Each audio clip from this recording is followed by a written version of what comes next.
Hi, everybody, and welcome back to Navigating OCD, the podcast where we talk about all things OCD, the recovery journey, and everything in between. And today you can see I'm joined by a special guest, Lily Dunn. Lily and I feel like we first connected on Instagram, didn't we? It was like when I think you were one of the first people I connected with, actually, when I've set up my page. And we've kind of supported each other, I feel like, in the background across Instagram over the last year or so. And I know a bit about your OCD journey, and I know you've experienced PTSD as well. And you kindly reached out and said that you'd love to be a guest on the podcast and talk about your journey, which I think can be really helpful for people to listen to.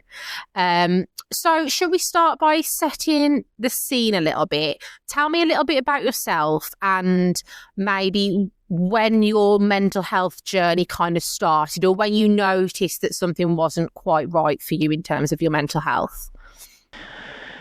So it's a tricky one, because if I look back, it started at a really young age, but my actual awareness and official diagnosis wasn't until I was 27. And that's very common, I think. Yeah.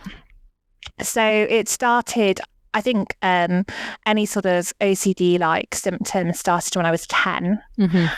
So it was sort of between 17 years of experiencing sort of consistent symptoms.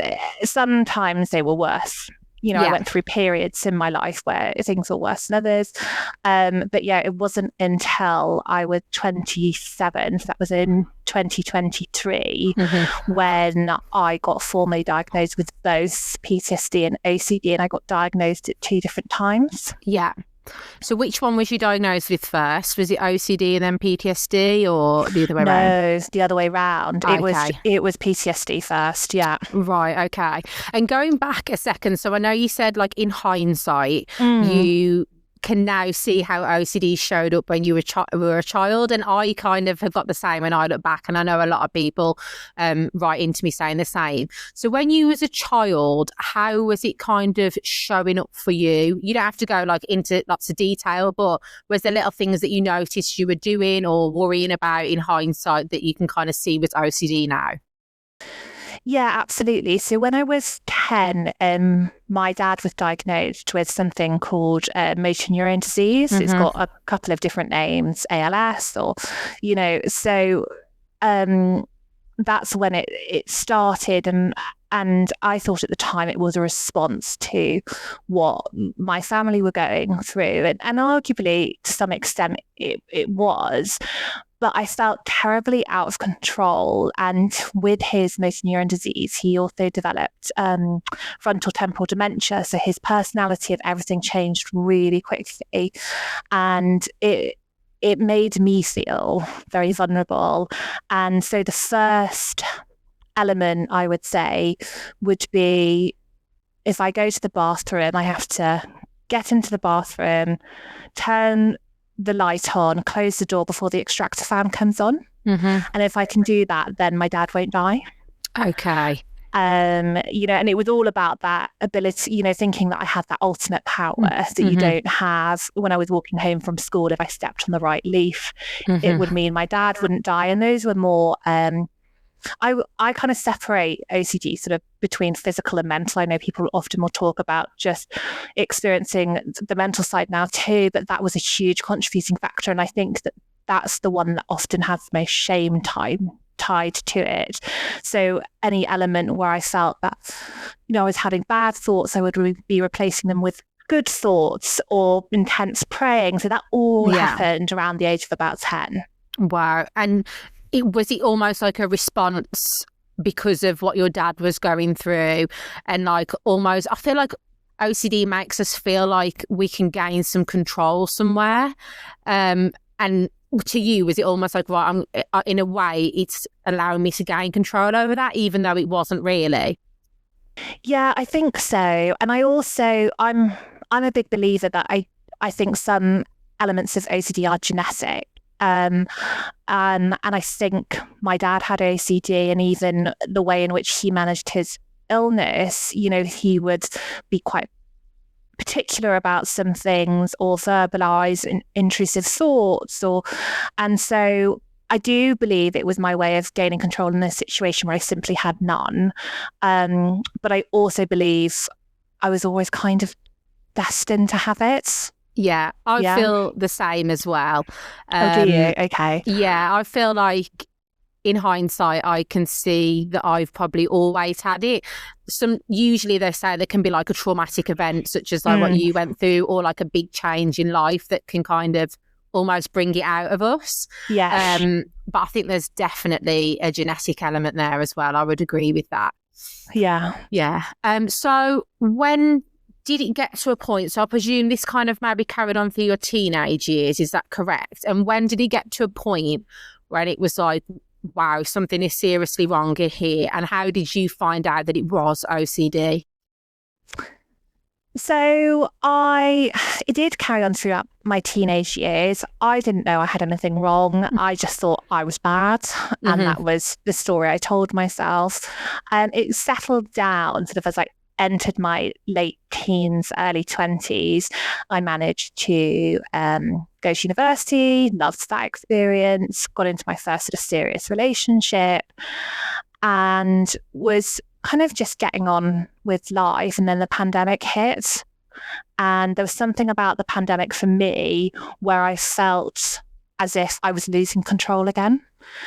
And I became really quite particular about following the rules, and was furious if someone else wasn't following them, because for me it meant you were all going to die, and it was just as simple as that. Yeah. And I think it got to sort of 2021, and I got engaged, and I love my husband. Obviously, it goes without saying I'm married to him, but I completely freaked out and thought, what if I don't love him? What if this is a mistake? And he saw that in me and sort of brought it up and brought up the way I was behaving towards the pandemic, and said, do you think that this might be something, worth talking to the GP about? So that's when I booked my appointment with my GP. And how did that go for you? Because I obviously hear a lot of mixed things. Like some people have amazing experiences talking about OCD with their GP and in the NHS, but a lot of people also have the opposite, and sometimes it's not really understood. So how was it for you? Well, it was difficult because it was over the telephone, as everything was then. And I think it's really hard for a medical practitioner to gauge where a patient is at when it's over the telephone. Yeah, true. So I kind of want to give that to them. But no, it was never. So they didn't say it was OCD. Right. What did they think it was? Anxiety, generalized anxiety disorder. Yeah. And they recommended an SSRI, and they told me to go to talk therapy, which I was already in because I thought I had anxiety. I mean, I do, but it's not the main issue. I brought up OCD to them because we also have a family member who has it. Right. And they said, oh, yeah, no, it could be. And there are some similarities in what you're saying, but ultimately the treatments are all the same. And it was kind of, that conversation ended, and put me on tablets and checking every 6 weeks to see if the tablets were working. And how did that go for you then? So did you carry on with the talk therapy, and was that kind of getting you anywhere? Yes and no. Having that consistent support from someone and giving me room to discuss my mental health was very helpful. But in some ways, I also think, looking back, it could have been more damaging, because it was quite, I use this word carefully, but I think talk therapy can be quite indulgent for people with OCD. It gives that ability to really hone in on any obsessions. And that's what was happening. And so I was on medication And so that was sort of at the beginning of 2021. And as I got towards the autumn of 2021, I switched medications. And I noticed a real difference because the medication I was then switched onto is to specifically treat OCD. And I felt a lot better, but I started experiencing sort of a heart skipping sensation, which I'd highlighted to them because I was worried about it and how my OCD manifests often is through health related things. And they brought me in for an ECG, and I received a false positive for something being quite wrong with my heart. Right. And because of the timing and the pandemic and it was near Christmas and they were closing, the way that GP chose to manage it was to whip me off my medication cold turkey. Mm-hmm. And simply said, and I sort of remember almost sobbing on the phone to them saying, but this is working for me. What can I go on? And them saying, well, if you've got this heart issue, nothing. Okay. And how did that feel for you? Oh, it was devastating because I was getting to a stage where I felt that life was almost becoming just manageable. And then it was all ripped away from me in a time where I felt so naturally out of control, as we all did during the pandemic. And then I was left over a Christmas period with no medical support because they weren't working, and it was almost as if the drugs got out of my system and I woke up and I felt, the only way I can describe it is I felt as if my brain wasn't mine anymore. Yeah, because that's quite not dangerous, but to completely stop like SSRIs, it's not good, is it? Just to stop that cold turkey. No, so experiencing it is dangerous. That, yeah. So that's obviously that's going to knock you about in and of itself. And you said you felt like your brain wasn't yours anymore. Yeah, it just as if I had no control. Honestly, I thought I'd lost my mind. I've gone crazy. There's this, I've got no control anymore. It is really dangerous to take people off SSRIs, cold turkey. I don't think any GP would choose to do it. They did it because they felt that it was a greater risk with me being on them. Sadly, it turns out it wasn't, but they couldn't have known that. And so it was just sort of a series of unfortunate events that led me to then having this real sort of 2022, oh my goodness, there is something really wrong with me. Yeah. And I reckon a lot of people listening can relate to that because I know I felt exactly the same, as in like, I thought I was losing my mind. I didn't understand what was happening to my mind. And I know a lot of people say the same. So I think a lot of people will relate to that part of your story. So what happened next? Did you reach out for more help? What were your next steps at the time? I was referred over to the mental health team at GP surgery. Mm-hmm. And that was arguably the best move they could have done because you're then speaking to specialists who totally understand mental health conditions, but they weren't there to sort of diagnose me. They were there to get me back onto some sort of medication and ensure that I was effectively getting some quality of life. And, I was months away from my wedding at this point. And so it was ultimately just about getting me to my wedding day. That was everybody's focus, and which we did. And that was as the spring of 2022. But I was so unwell at that point. And we'd already had to cancel our wedding once because of the pandemic and all of this was going on. And so it was at the point where I'd done my wedding.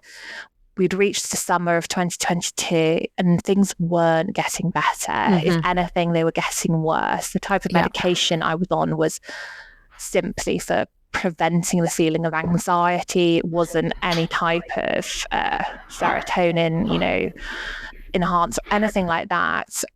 And it was that summer where I was absolutely convinced that I had schizophrenia. Like, I'm schizophrenic, that this is what's happening. And there was no logic or no one could take me out of that and get me to see that that wasn't the case. Yeah, because logic doesn't work with No, OCD, not does it? At all. No. As much as we try, it doesn't work. Can I take you back for just 1 second? How was it going through the wedding with our OCD? How was it like leading up to that? And was it almost like a big exposure for you doing the wedding? I think the wedding in itself didn't so much, which sounds strange because you think it would, but this is where OCD never really makes sense. Yeah. Is it didn't trigger off our OCD because I think a part of my brain was able to reason, I've gotten to this stage and I haven't cancelled, so I clearly do want this. And so that was that. And our relationship between engagement and getting married had changed so dramatically because my, now husband had to change, I was an independent, hugely creative and fiery person who then needed huge amounts of support.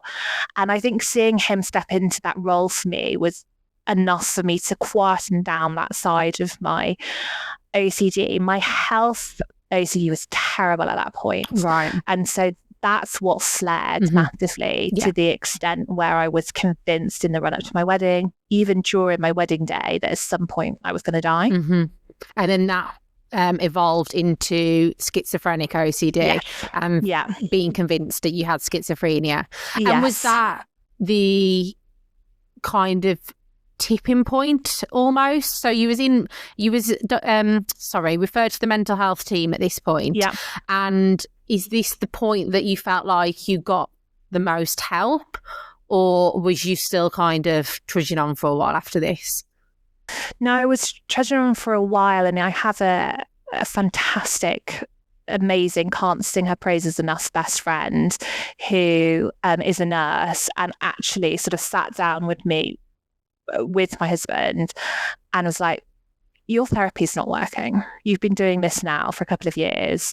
We can't see an improvement. Maybe you should try and find a new therapist.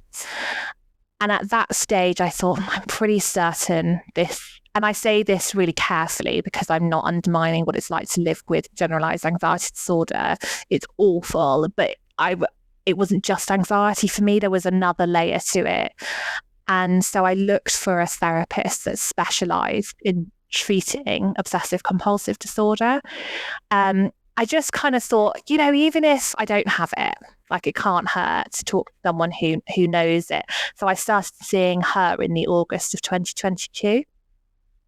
And that sort of made me realize, okay, there's something bigger going on here. Yeah. So was part of you still not convinced it was OCD? So still think, no, it might not be that? Oh, part of me still convinced of that today. Same. I've got a podcast on it and I'm still like, no, maybe it's not OCD and I'm just making all of this up. Yeah, maybe I'm just being the ultimate attention seeker. 100%, literally 100%. So was it ERP then that you started doing with the specialist? CBT and followed on by ERP. And something she had said to me, which was a real eye-opener, she said, I don't doubt that you likely have OCD, and you'd have to look into this. I'm not 100% certain of this, but I'm pretty sure that a therapist isn't allowed to diagnose you with anything. That it's just they don't have the correct training for that. That has to be a psychiatrist's role. And so she didn't formally diagnose me with anything, but what she'd said was I was certainly coming across with a lot of the tendencies. And she said, but I think really underneath all of this as well, which is preventing you from getting the help you need, is you've got really bad trauma. And was that where did you already know you had PTSD? Sorry, at this point. No. Okay, so was this the first time that was kind of brought up a little bit? It was the first time it was brought up. It was, and I hadn't even considered the fact that I could have PTSD. It was just, maybe anxiety, OCD. I think that's what's going on. Didn't have a clue it could be PTSD. And how So how did the two things show up for you? So you spoke a little bit about how OCD showed up for you. How did the PTSD show up for you? And also, if it's not too big of a question, how do they kind of interact with each other for you? It's a really tricky one because there's a lot of crossovers. For me, PTSD left me, which I know some people who have OCD may also experience this, but with hypervigilance, which isn't unusual for anyone with any form of anxiety. But my level, I would say, went from 0 to 100 in a situation where someone else's might go from 0 to 10. Everything was the worst possible case scenario. The other thing is, as I started progressing sort of through processing, through understanding my trauma, is I'd always experienced quite intense flashbacks back to when my dad was poorly. And they even got to the extent when I was at my worst, where I remember having a conversation about the period in which my dad was ill with my grandparents. And I was sat with them in their kitchen. And as we were talking, their kitchen started distorting around me and becoming my childhood home.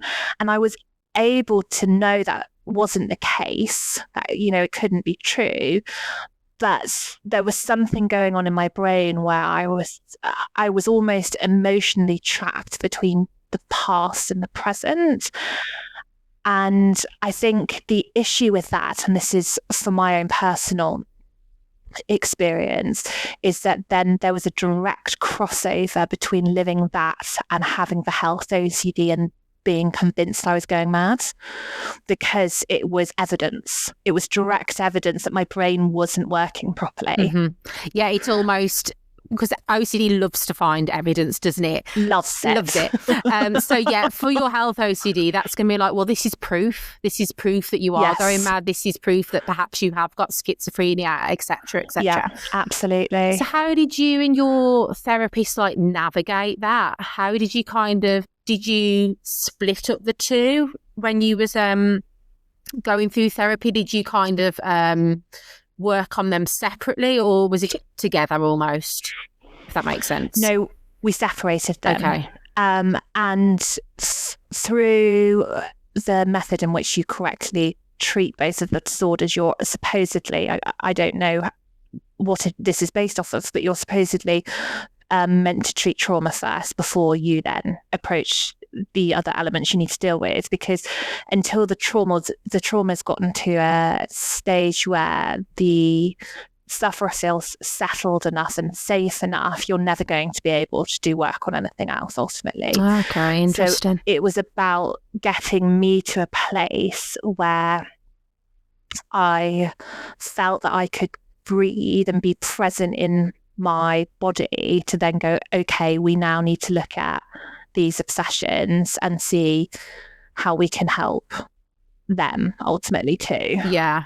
And how did she do that? Was it talk therapy? What kind of therapy was it?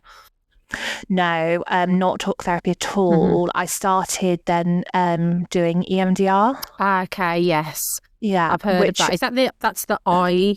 Yes. It's the eye I don't know. There's a proper long name for it, but it's, you know, EMDR, and it is the eye movement that's supposed to almost copy what then our eyes do during sleep, during when, you know, they're processing part of our brain. So it's I started that in sort of the beginning of 2023. I think life changing. Wow. Yes. I was going to say, I think we spoke about that. I can kind of remember it. Yeah. So that really helps with the PTSD then for you. Really helped with the PTSD and gave me enough confidence to go and speak to a psychiatrist, which I did in January of 2023, who diagnosed me with PTSD. It was important for me to have, and I guess this may not make sense to everyone, and there's also a fine line as to whether this is reassurance, But I wanted to have PTSD down in my medical notes because I knew ultimately it was going to affect everything going forward and decisions and support I then needed. So I wanted my doctor to be aware of what I was living with, essentially. Yeah, I can see how that could be reassurance for some people, but at the same time, I think it is important. I agree with you that's down. I was the same with my OCD. I wanted to make sure it was kind of down, just so, because you never know if you're going back with something or if you have an issue in the future. You never know how important that's going to be as part of it. So I agree with you there. But if anyone's listening and it's reassurance for them, don't do it. Yes, don't do it. Don't do it. Okay, so you kind of worked on the PTSD and stuff through the EMDR, is it? EMDR? Yes, EMDR. Yeah. And when did you get to the point where you was like, okay, I can start working on the OCD now? Did you like notice, what differences had you noticed to your PTSD?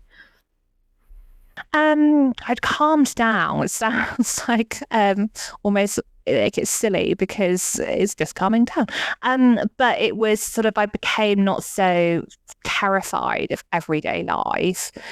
And I was able to do things, say things, make decisions that weren't all influenced by my past.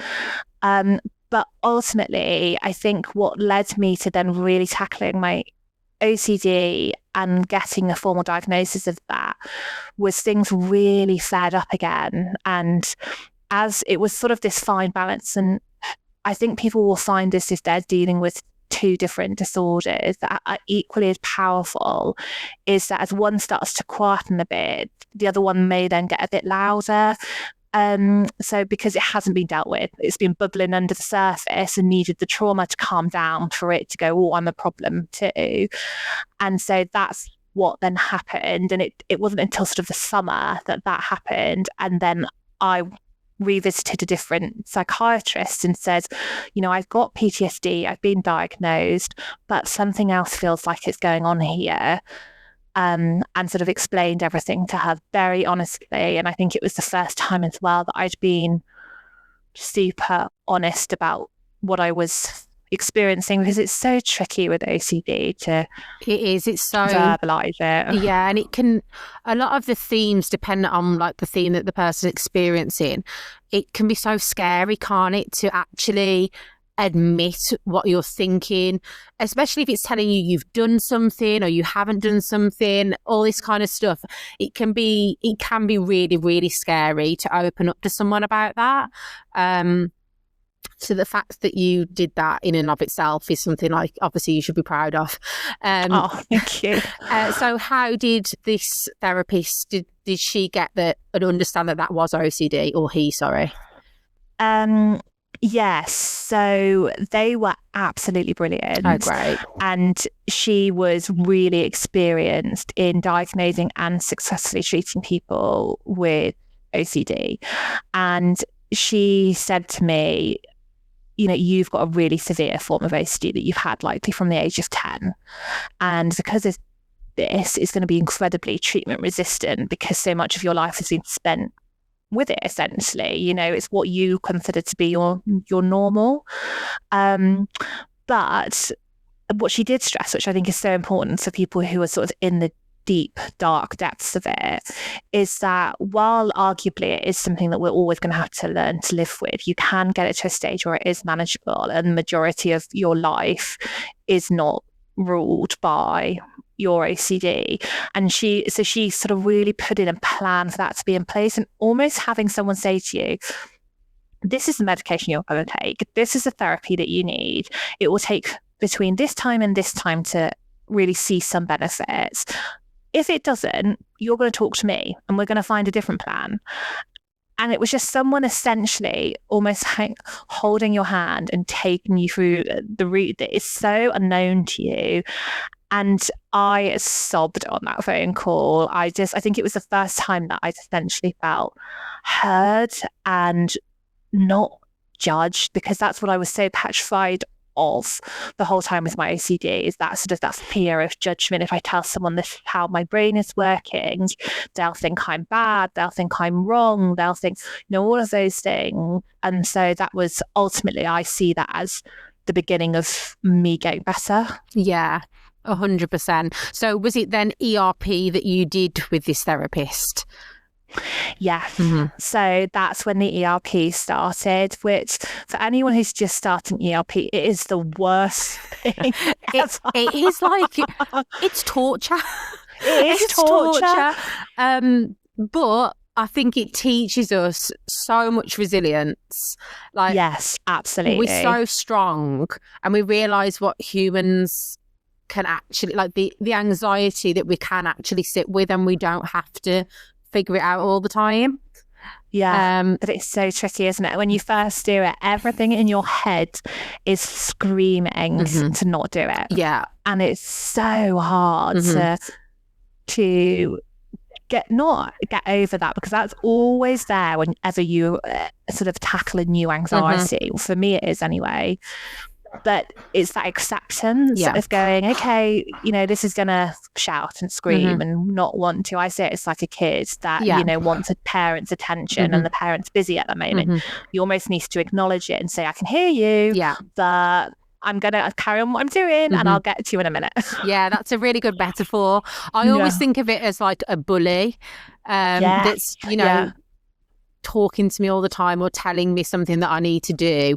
But a kid's a really good metaphor as well, or like a naughty toddler or something like that. Yeah, it's just like just saying, give me attention, and going, actually, I know you're there and I will give you attention, but it has to be at the right, time. And how long into ERP was it that you started seeing some benefits? Because I think OCD recovery can be a long journey. Really long, yeah. And I think I know for me at the beginning, if someone had told me, years later I'd still be living with OCD, and that the recovery journey for me would take years, I'd be like, I can't do that. But we can do it. Absolutely. But yeah, how long did it take for you to kind of see some difference and some benefit? Almost immediately. Wow, okay. And it's not that my life drastically changed overnight. And I think that that's ultimately what a lot of us want, because why wouldn't you? You think, I'm doing what I'm supposed to be doing. Why isn't everything changing for me? And it's looking back now, at the time, I wouldn't have said to you almost immediately. I would have said everything's getting so much worse. But you start to see glimmers where you're like, actually, I was able to do that. And I was able to see that differently. I'll stay 10 minutes longer, or all of these things. I think the difficulty is that when it's causing such anxiety, there's very little desire to keep pushing. 100%. Because you think, well, this is so miserable. This is almost as miserable, if not more, than what my OCD is currently doing to me. So why on earth am I going to put myself in a worse off space? Yeah, because at the time, like you said, in hindsight now, you can kind of see, and I'm the same, you kind of proving to yourself that you can do these things. But for me anyway, I still felt just as terrible. Even though I was making progress, I could see it. I think and in hindsight, I could see it. You don't, for me anyway, I don't think you feel much better. Like you're still full of anxiety and you still feel awful. And I think that's a good message for people who are listening that are doing it and they're feeling that they're thinking they're not getting anywhere, because they probably are getting somewhere. Yes, they still might feel bad inside and are still full of anxiety, but they are probably making these little improvements that ultimately altogether are going to add up. They do add up. And I think it is that whole thing as going, even if you don't feel it, keep pushing with the hope. Hope is such an important thing with OCD recovery, with the hope that you, in a couple of years' time, you'll look back and you'll go, gosh, things were really changing. But you're so blinded by the anxiety and the fear. Fear is so powerful that I think that you're not able, really. I remember being much younger and having an exam and feeling those nerves that we all do right before you have this, big exam, and you think, I can't do it, I don't want to, what if this happened, what if that happened, which is a totally normal response. It doesn't have to come from someone who has obsessive compulsive disorder. And when the exam's over, the relief that hits, and you feel proud of yourself, and as if you've accomplished anything and you've really achieved something. For me, it was shocking that ERP didn't give me that sensation. And I remember looking for it and thinking, I'm trying really hard. I'm really pushing myself. I'm constantly frightened. I'm doing these big things. Why is my brain not, in some regard, rewarding me for it? And giving me that, God, aren't you incredible that you've done this? You've nailed, for me, it would be, you've nailed walking into a supermarket. It's like, isn't that great? But the reality is that because you're in such a state of fear, the reward can't sort of push past that, I find. Yeah, and I think as well, with OCD, we don't... So say we'll take the walking into the supermarket example.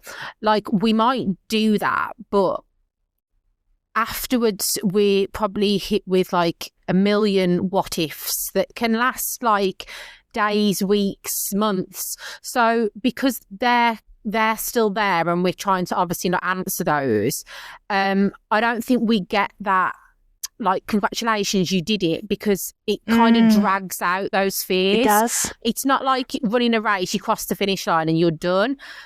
It's not that at all, because we have to sit with all of this afterwards. So I feel like we don't really get that pat on the back. No, you don't. It's so unrelenting. Yeah. As a disorder, it just doesn't give you the opportunity to breathe, I always say, before it wants to move on to the next thing. It's true. So as you've just said, did your OCD like morph? And I know you've mentioned a few themes. Oh, yes. Yeah. Every theme that you can think of, I've had. Yeah. And I can tick them all. Yeah. And how did you manage that morphing? Because I know it can be scary. What did that feel like for you? At first, it felt, absolutely terrifying, because everything was new all the time. But what I'd learned is that as a theme started to quieten, I knew a new one would come in. And so it was almost that awareness. It wasn't trying to stop it or, choose the theme that I felt. But I do remember, actually, which I think is worth saying, when you're in the deep, dark depths of a theme, so for example, like harm OCD. So you're sat there and you've got harm OCD and you think, this is the worst theme ever. Like, I would absolutely kill, pun not intended, I would kill to have contamination OCD right now. And then contamination OCD arrives and it's way worse. Like, there's no better. Yeah, they're that's all so true. awful. And it's just, and they're not comparable, but also what I found is a level of acceptance to know that new ones would come in as old ones sort of got quieter, but also to not put so much weight on the themes. And I see you talk a lot about that as well, which I so agree with, is that it is an obsession to try and find which theme you're currently dealing with. And so it was almost in me labeling them and going, okay, well, I've got harm OCD now, gosh, then contamination OCD is now arriving, and then now I've got this. I would say, okay, I've just got OCD. Yeah, it's so true. And a lot of people, I think, if they can't find a specific theme that their OCD fits into, then they think, well, I haven't got OCD, which means this isn't OCD. And then that causes a whole spiral in itself. So I do think we have to be very careful that in and of itself doesn't become its own little obsession.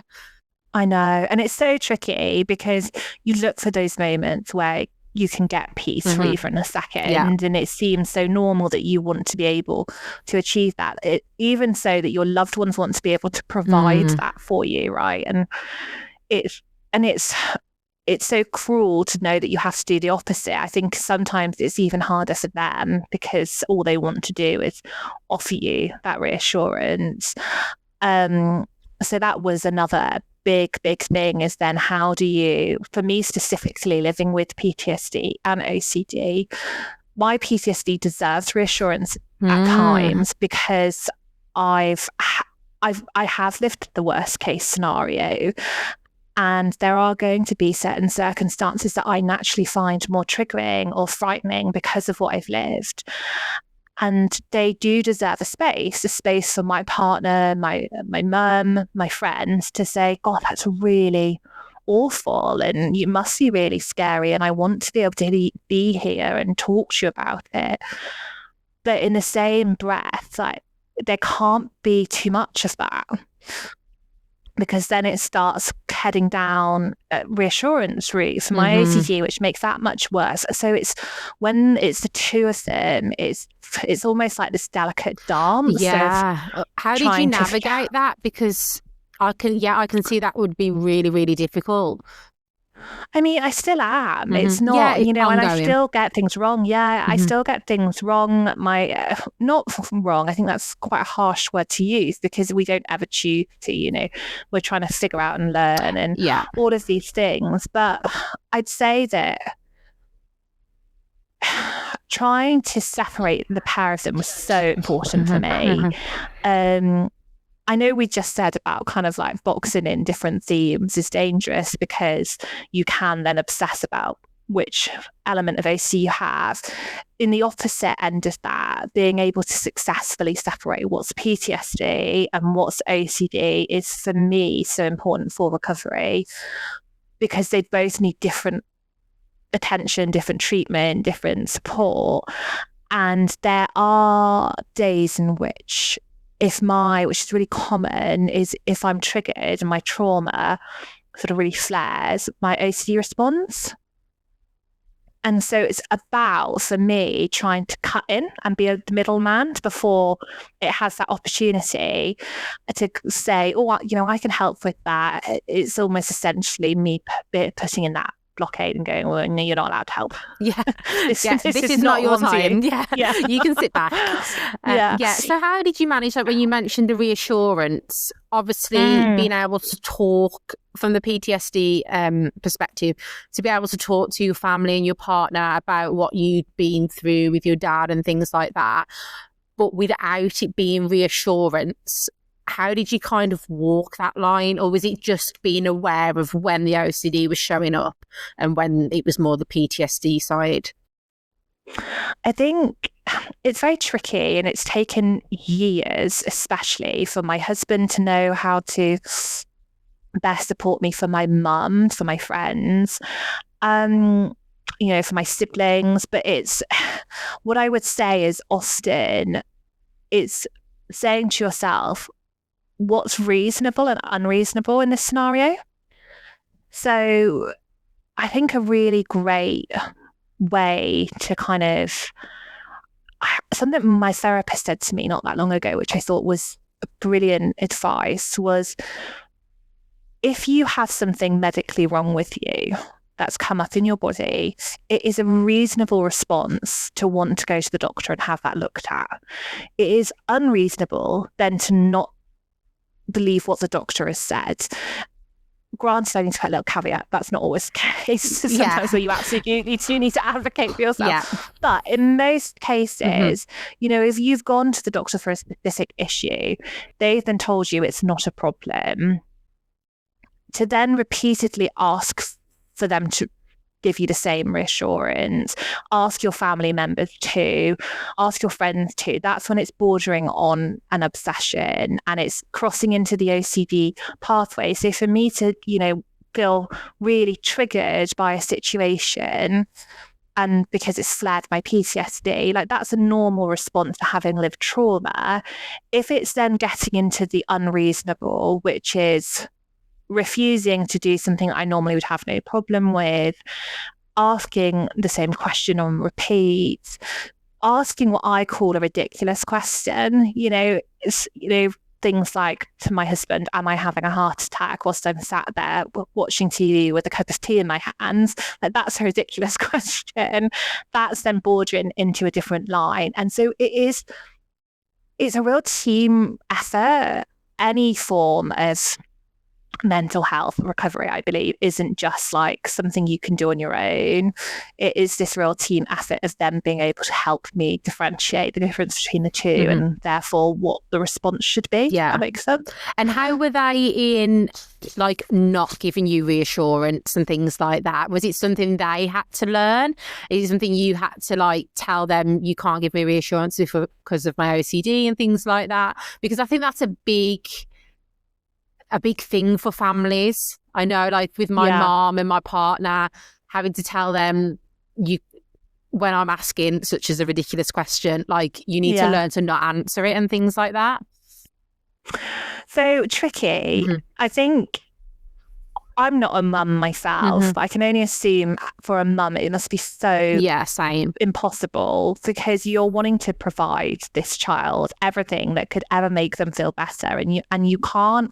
So it goes against their natural instincts. And for my mum would say it's really hard, and I'm very, very close with my mum. She's an incredible human being and will do anything to help me be better. But it's been a real journey for her too, and one that has taken time. And she would say that she still finds it tricky knowing when to offer me reassurance, when not to. My husband is really quite good at it now, and he'll just say, we sort of come up with this agreement that he'll say, I'm really sorry you're feeling that right now, and just not answer it. Yeah, that's quite good. That's good. Yeah. Well, it can kind of, it shows that he's hearing me and he's responding and he loves me, but he's not going to go down that discussion route. Yeah. So that works really well. So that's a big suggestion I would say to anyone. It's almost like saying, I'm really sorry that that's what you feel, but we're not going to try and fix it. Exactly. Yeah, he's acknowledging but he's not going to try and find a solution to the problem. Precisely. Funnily enough, the person who is the best with my OCD recovery is my mum's husband, because he is got this real ability to see when something is obsessive. And I think in some way, because he's not he's not a biological parent, he's able to remove that element where you have to insert that, and he can kind of see it for what it is. Yeah, and I can see has that. this incredible ability of just being like, not entertaining that, next. Yeah. And so that he's really, really good. So we've all kind of learned a bit from his approach with it. Yeah, that is good. My partner's similar. He's really good. He takes no messing. Like he notices things before I've even noticed them. Like I might ask a question and I don't even realise that I'm asking for like reassurance, and he's just like, you're not getting past me. I'm not answering that. And I'm like, please. No tricking him. Please just answer it. Just this one. But how is the future looking for you now? Are you feeling optimistic? How do things look for you going forwards? Well, my life's completely changed to what it was a couple of years ago. And I think that, I was at my ultimate bottom where I felt there's no like way out this. Like I don't have any enjoyment. I don't, and it got to the stage where I was like, I don't even really want to be here. Like this is so awful. And to say that I'm grateful that I pushed through that stage is a complete and utter understatement. I couldn't have done it alone. I needed the support from friends, family, my husband, for me personally, and this isn't necessarily the right route for everyone, from medication and, very much through therapy. But I still deal with OCD every day. Same. And I don't want, even though my life is of so much more like quality because there's an element of enjoyment and happiness that's coming back in, I still have to like fight through what my brain is telling me. We spent the weekend running up to my husband's parents because his mum was in hospital, and every bit in my head was like, don't walk through those hospital doors, don't be next to that person, don't do this. But what I would say is, with time, what my values outweigh my OCD now. And that's a really wonderful place to find, where it's something that's important for you, sort of makes your OCD not go away, but becomes quieter, because you think, well, no, it's really important for me to be there for my mother-in-law. I want to show her my support. So this stupid voice in my head can be quiet. Like that's not a part of my values. So yeah, I just think that there's always a better day out there. That's what I always say. Like, if you're in your worst days, there's only them better. So keep going. Yeah, it's so true. When I think back to how I was and how I am now, as much as I still deal with OCD, like you said, I'm in a completely different place. Like, I can live my life, I can function. Yes, it still pops up. Yes, it can still be a bit noisy. But there is hope, and life can get so much better. And I think that's probably one of the main takeaways that I want people to take from this podcast and hearing stories like your story, is in that there is hope and it can get better. Doesn't mean, obviously, some people make like full recoveries from OCD. If we don't, it doesn't mean that we can't still live like a happy, content, fulfilled life with OCD. Absolutely.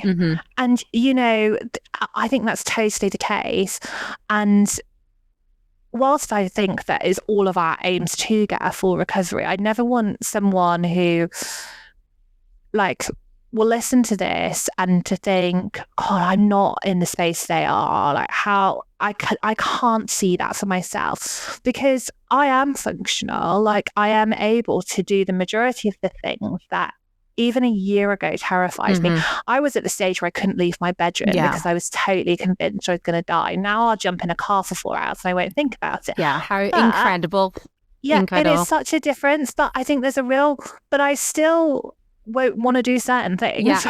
And I think that's really important. Walking on my own to the shop to grab something for dinner still feels impossible to me. Yeah. And I suppose it's just like a normal, not normal, but like we want to continually grow as human beings, whether we have OCD or not.